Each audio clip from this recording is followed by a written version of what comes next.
하나님은 우리를 구원하시려고 구원의 요체가 되는 십자가의 은혜를 베풀어 주셨습니다. 그 십자가의 은혜를 알려주시고 우리로 하여금 깊이 깨닫게 하시려고 은혜의 방편으로 두 가지를 주셨습니다. 첫째는 말씀이요, 두 번째는 성례전입니다. 이 말씀은 귀에 들리는 말씀이라면 성례전은 눈에 보이는 말씀입니다. 우리가 귀로 듣고 하나님의 뜻을 깨달아 알 수 있지만 사람은 이것만으로는 부족합니다. 사람은 본능적으로 눈으로 보고 싶어 합니다. 그래서 백문여 불여 일견이라 그랬습니다. 듣는 것만 아니라 손으로 만져도 보고 싶습니다. 맛도 보고 싶고요, 냄새도 맡고 싶고요. 이렇게 오감을 통하여 알고 싶고 체험하고 싶은 것이 인간의 본능입니다. 그런 저와 여러분의 필요를 아시고 우리 주님께서 성례전을 제정해 주심으로 우리가 느끼도록, 체험하도록, 손으로 만져보도록, 눈으로 볼 수 있도록 해주신 것이 바로 성례전이라 하는 것입니다.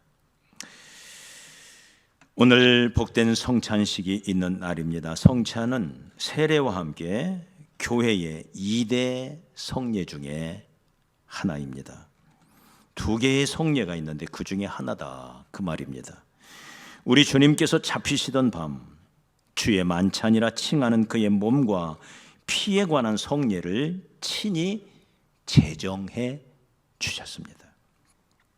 그리고 주님의 몸된 교회에서 세상 끝날까지 이 성찬을 지킬 것을 명하셨습니다. 그러므로 성찬을 행하는 것은 주의 명령에 순종하는 것이기도 한 것입니다. 초대교회는 이 성례전을 매주 모일 때마다 시행하였습니다. 매주 세례를 베풀고 매주 성찬식을 거행했습니다. 이 성찬은 은혜의 방편으로 매우 소중합니다. 자, 이 세례와 성찬 두 개를 묶어서 한번 생각을 잠시 해보겠습니다. 이 두 개의 공통점이 있습니다.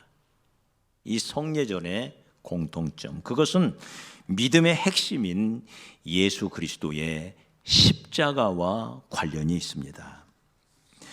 먼저 세례는 예수 그리스도의 십자가의 은혜로 예수님과 함께 십자가에서 죽고 예수님과 함께 부활했다고 하는 것을, 예수의 십자가와 부활이라고 하는 기독교 복음의 가장 본질적인, 가장 본질적인 이 믿음을 고백하면서, 그리고 그 믿음을 우리의 몸으로 실제적으로 체험하는, 이게 바로 세례입니다. 그래서 로마서 6장 3절로 11절에는 이 세례를 예수님과 우리가 연합하는 것으로 설명을 합니다. 예수님이 십자가에 달려 죽으실 때 나를 대신하여 죽었기 때문에 나도 함께 죽은 것이다. 고린도후서 5장 14절에서는 한 사람이 모든 사람을 대신하여 죽었은즉 모든 사람이 죽은 것이라. 예수가 내 대신 죽었기 때문에 내가 죽은 거나 마찬가지라는 거예요.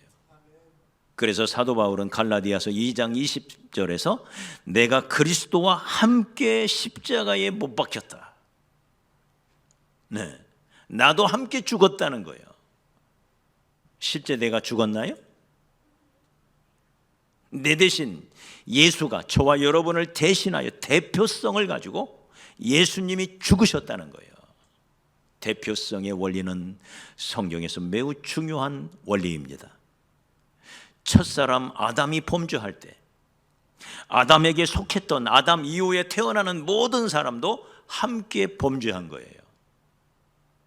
둘째 사람 예수께서 이 땅에 오셔서 우리를 대신하여 순종하심으로 우리 모두가 순종한 것이고 예수가 내 대신 죽음으로 내가 죽은 것과 마찬가지라는 거예요. 대표성이죠. 우리가 월드컵에 나가 우리의 대표팀이 포르투갈을 이겼을 때 우와, 대한민국이 이겼다 그랬어요. 여러분, 대한민국이 이긴 거예요? 11명의 축구 선수가 이긴 거예요? 네? 누가 이긴 거예요? 11명의 축구 선수가 이긴 거 아닌가요? 우리가 가서 공 만져보기나 했습니까? 그런데도 어때요? 우리가 이겼다고 그래요. 왜요? 대표성이에요. 대한민국을 대표하는, 대한민국에서 가장 축구를 잘한다는 11명을 뽑아서 그들이 우리를 대표하여 우리 대신 가서 축구를 한 거예요. 맞아요?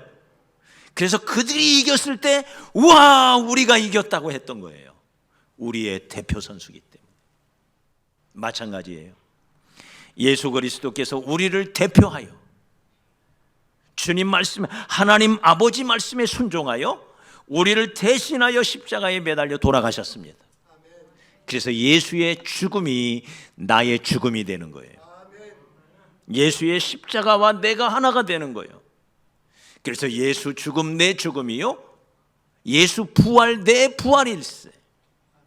예수님이 내 대신 부활하심으로 우리도 부활한 거예요. 그래서 누구든지 예수 안에 있으면, 예수와 하나가 되면, 예수 안에 있으면 새로운 피조물이라. 이전 것은 지나갔으니 뭘로? 십자가의 은혜로 지나갔고, 보라 새 것이 되었도다. 뭘로? 부활의 은혜로. 예수가 부활할 때 나도 새 생명 가운데 부활하심으로 우리는 새 것이 되었고, 그 순간 하나님께 돌아와 하나님과 관계가 회복되어서 하나님을 아버지라 부를 수 있는 아들의 자격을 얻게 된 것입니다. 할렐루야. 그래서 세례는 예수와 함께 죽고 예수와 함께 살았다고 하는 것을, 세례의 형식의 원형은 침수례입니다. 물속에 들어갔다가 나오는 거예요. 예수님과 그 이전에 세례 요한, 예수님의 모든 제자들이 침수례 방식으로 세례를 행했습니다. 물속에 들어갈 때 예수와 함께 죽었다가, 물속에 들어가는 것은 죽음을 상징합니다. 예수와 함께 죽은 거예요. 물에서 다시 나올 때 예수와 함께 살았노라, 부활했노라. 우리의 신앙을 정확하게 고백하는 거죠. 뭘로? 네가 입으로 시인하여 구원에 이른다 그랬어요. 근데 입으로 시인하는 것만 가지고 우리는 부족할 수가 있어요. 우리의 진심을 담아내는 것, 입술의 고백이지만 그것만 가지고는 부족할 수가 있어요. 그래서 모든 사람이 보는 앞에 입술로 예수가 나의 주인 것을, 그분이 나를 대신하여 죽었다, 나를 위하여 부활한 것을 나는 믿노라 고백하면서, 입으로 고백할 뿐만 아니라 모든 사람 앞에서 몸으로 고백하는 거예요. 몸의 행동으로. 나는 이렇게 예수님과 함께 죽었다가 예수님과 함께 살았습니다 하고 모든 성도들 앞에 몸으로 신앙을 고백하는 행위예요. 이걸 뭐라고 한다고요? 세례라.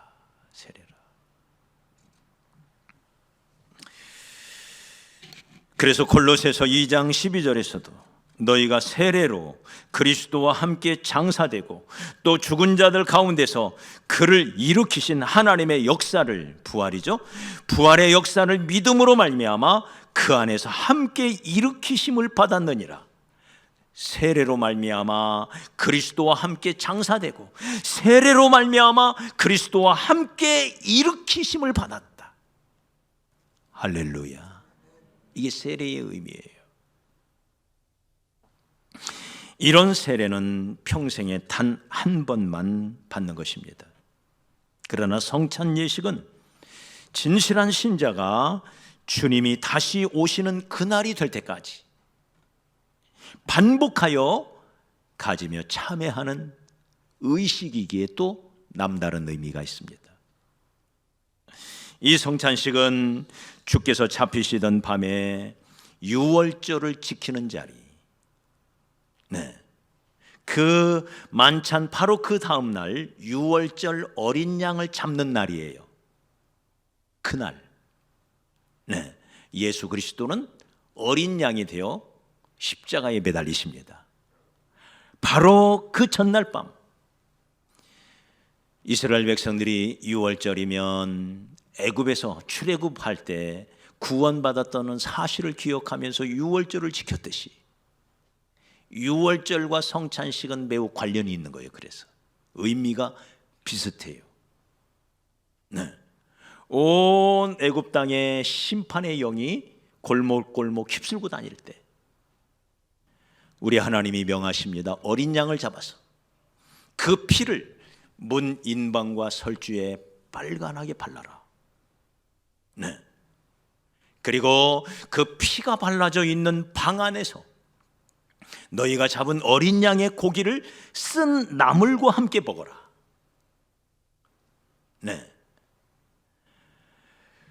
그러면 오늘 밤에 죄로 인하여 온 세상이 심판을 받는 이 밤에 내가 심판주로 너희에게 임하는데 그 피를 보면 내가 넘어갈 것이다.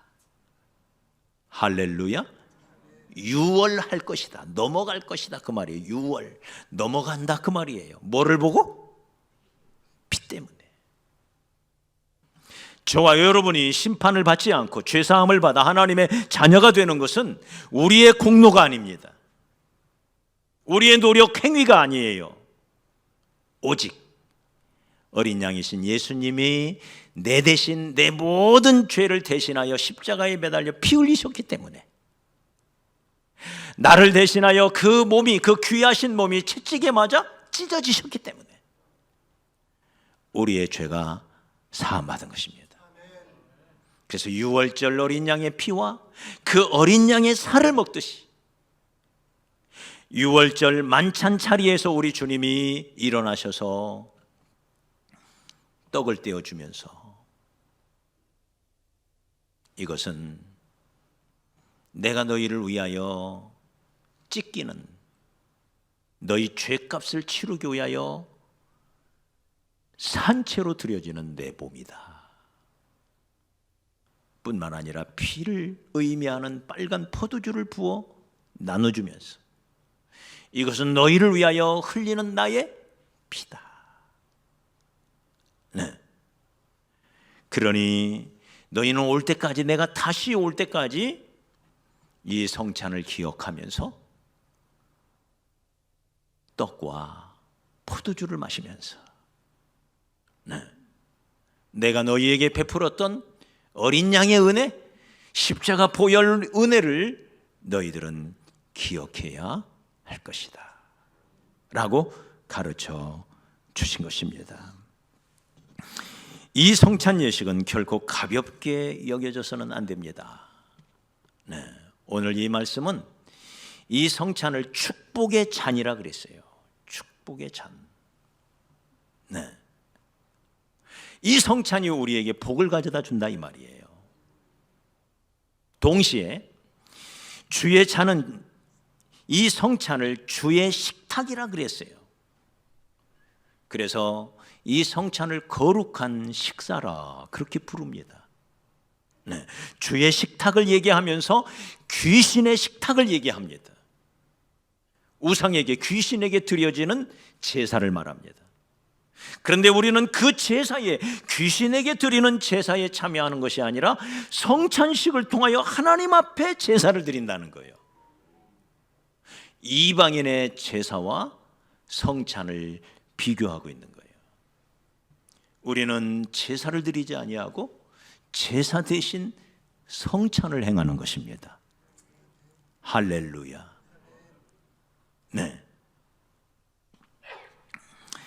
이런 성찬 예식은 한 4가지 정도로 의미를 요약할 수가 있습니다. 성찬 예식을 통하여 말로만, 귀로만 듣던 십자가의 은혜, 구원의 은혜를 눈으로 보고 손으로 만져보고 그것을 먹고 마심으로 맛을 보고 오감을 통하여 예수의 십자가를 경험하는 데 첫 번째 의미가 있습니다. 두 번째는 우리의 모든 죄의 문제를 해결하고 새롭게 출발한다는 의미가 있습니다. 우리는 구원을 받아 하나님의 자녀가 되었지만 여전히 마귀가 왕노릇하는 이 죄악된 세상을 거닐고 있습니다. 그러다 보니 우리의 연약함, 육신의 연약함을 틈타서 세상의 죄가 우리의 육신을, 우리의 영혼을 더럽히곤 합니다. 여전히 구원받은 거룩한 하나님의 자녀임에도 불구하고 우리는 끊임없이 넘어지고 우리의 죄 때문에 고통스러워할 때가 많습니다. 그때 다시 우리를 새롭게 하는 것은 십자가밖에 없습니다. 그래서 이 성찬식을 행하면서 우리가 새로워지는 것입니다. 특별히 이제 우리는 성탄절을 앞두고 있습니다. 아기 예수를 우리 심령에 온전히 맞이하기 위해서 오늘의 성탄은 특별히 또 의미가 있습니다. 우리의 심령이 어린 양이신 예수를 맞이하기에 충분한 한 그릇의 말구유, 깨끗한 말구유가 되어서 예수를 맞이하기 위하여 오늘 성찬식을 행하면서 우리의 죄가 씻겨졌음을 기억하고 예수 십자가를 다시 한번 힘있게 바라보는 그런 시간이 되시기를 축복합니다. 세 번째는 이 성찬 예식을 통하여 우리는 한 떡, 한 피를 나눠 먹고 나눠 마심으로 그리스도 안에서 하나가 되었다는 사실을 확인하는 것입니다. 고린도전서 11장 17절에 떡이 하나요 많은 우리가 한 몸이니 이는 우리가 다 한 떡에 참여함이라. 본래 성찬식은 하나의 떡을 가져다가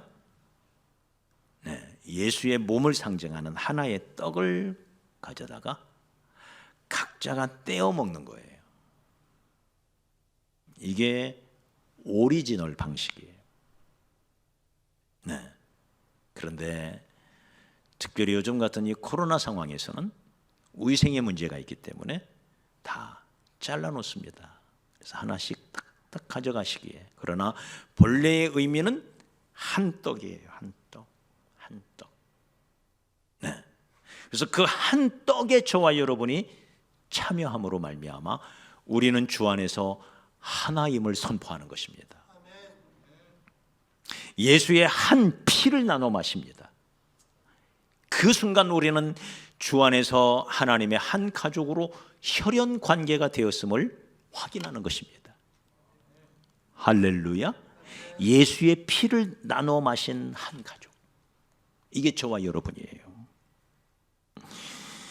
하나님은 세 분이 일체를 이루신 삼위일체 하나님이십니다.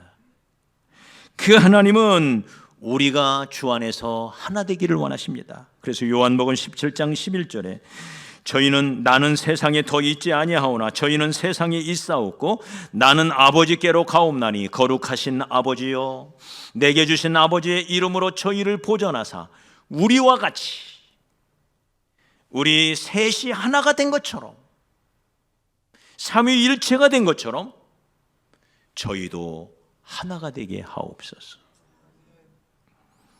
우리는 요즘 에베소서 말씀을 묵상하고 있습니다. 교회론이죠. 그러면서 지난 몇 주 동안은 교회와 가정의 상관성을 살펴보고 있었습니다. 어떤 교회가 하나님이 기뻐하시는 교회냐? 주 안에서 하나 된 교회. 어떤 가정이 행복한 가정이냐? 주 안에서 하나 된 가정. 그러나 우리 힘으로 안 됩니다.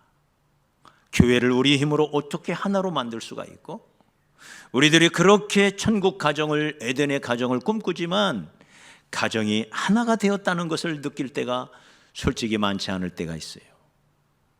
우리 힘으로 안 돼요.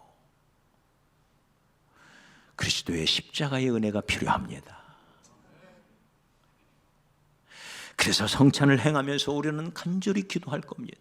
하나님, 우리 교회가 온전히 하나 되게 하옵소서. 사랑 가운데 하나 되고 비전 가운데 하나 되고 같은 목적과 같은 목표를 가지고 같이 힘을 모아서 하나님의 일을 해나가고, 우리는 부족하고 연약하지만 내 안에 예수님이 계시기에 그 예수님의 능력으로 일어나 연약한 형제 자매를 축복하고 서로 격려하면서 서로 한 마음이 되면서 마귀의 하나됨을 깨치려는 마귀의 권세를 물리치고 우리를 뿔뿔이 흩어지게 하려는 마귀의 공작을 물리치고 서로 사랑하고 서로 용서하고 서로 인내하며 서로 격려하면서 하나됨을 꿈꾸는 그런 은혜가 축복의 잔을 통하여 주어지기를 주의 이름으로 축복합니다. 마지막으로 이 성찬 예식을 통해 우리의 사명이 무엇인지를 기억하게 됩니다. 주님은 이렇게 말합니다. 고린도전서 11장 26절에 너희가 이 떡을 먹으며 이 잔을 마실 때마다 주의 죽으심을, 주의 십자가를, 그 십자가의 놀라운 구원의 소식을 그가 오실 때까지 전하는 것이니라. 복음 전파의 의미가 있다는 거예요.